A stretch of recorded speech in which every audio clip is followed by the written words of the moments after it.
Hello mga Lods, nagpunta nga pala tayo ng bike shop kanina para ipagawa yung ating bisikleta.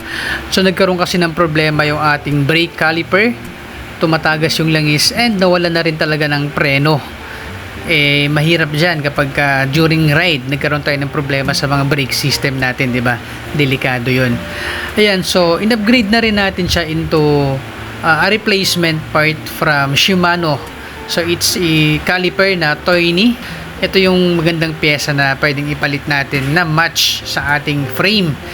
And actually, ginamitan lang to ng adapter or bracket adapter para tumugma sa ating frame.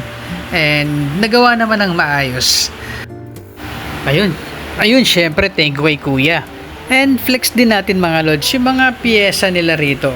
Ang daming bicycle parts din dito. Ito yung Philstar Bicycle Center. Ito lang yan mga Lods sa along Aguinaldo Highway, Imus, Cavite.